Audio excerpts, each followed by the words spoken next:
Exodus chapter 3. The burning bush. Now Moses was keeping the flock of Jethro, Reuel, his father-in-law, the priest of Midian, and he led his flock to the west side of the wilderness and came to Horeb, Sinai, the mountain of God. The angel of the Lord appeared to him in a blazing flame of fire from the midst of a bush. And he looked, and behold, the bush was on fire, yet it was not consumed. So Moses said, I must turn away from the flock, and seeing this great sight, why the bush is not burned up. When the Lord saw that he turned away from the flock to look, God called to him from the midst of the bush and said, Moses, Moses. And he said, Here I am. Then God said, Do not come near. Take your sandals off your feet out of respect, because the place on which you are standing is holy ground. Then he said, I am the God of your father, the God of Abraham, the God of Isaac, and the God of Jacob. Then Moses hid his face because he was afraid to look at God. The Lord said, I have in fact seen the affliction, suffering, desolation of my people who are in Egypt, and have heard their cry because of their taskmasters, opposers, for I know their pain and suffering. So I have come down to rescue them from the hand power of Egyptians, and to bring them up from that land to a land that is good and spacious, to a land flowing with milk and honey, a land of plenty, to the place of the Canaanite, the Hittite, the Amorite, the Perizzite, the Hivite, and the Jebusite. Now behold, the cry of the children of Israel has come to me, and I have also seen how the Egyptians oppressed them. The mission of Moses. Therefore come now, and I will send you to Pharaoh, and then bring my people, the children of Israel, out of Egypt. But Moses said to God, Who am I, that I should go to Pharaoh, and that I should bring the children of Israel out of Egypt? And God said, Certainly I will be with you, and this shall be the sign to you that it is I who have sent you.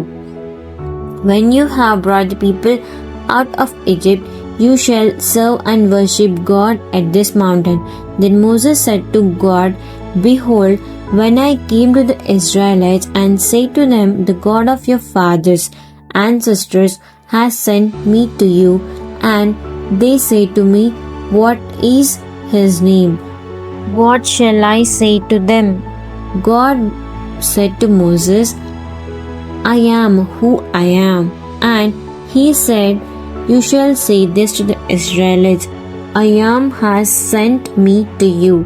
Then God also said to Moses, This is what you shall say to the Israelites, The Lord, the God of your fathers, the God of Abraham, the God of Isaac, and the God of Jacob, Israel, has sent me to you. This is my name forever, and this is my memorial name to all generations.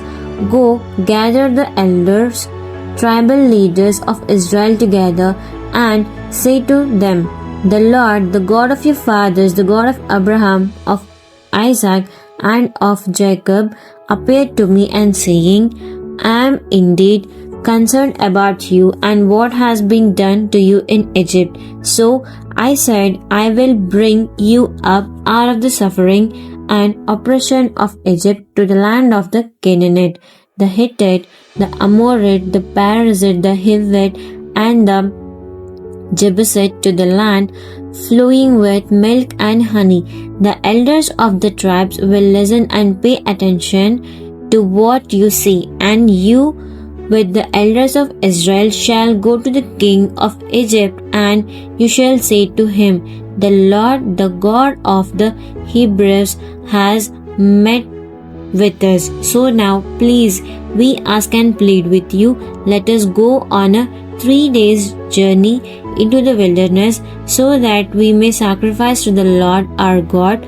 But I know that the king of Egypt will not let you go unless he is forced by a strong hand. So I will reach out my hand and strike Egypt with all my wonders which I shall do in the midst of it, and after that he will let you go, and I will grant this people favor and respect in the sight of the Egyptians. Therefore it shall be that when you go, you will not go empty-handed, but every woman shall insistently ask her neighbor and any woman who lives in her house for articles of silver and articles of gold and clothing, and you shall put them on your sons and daughters.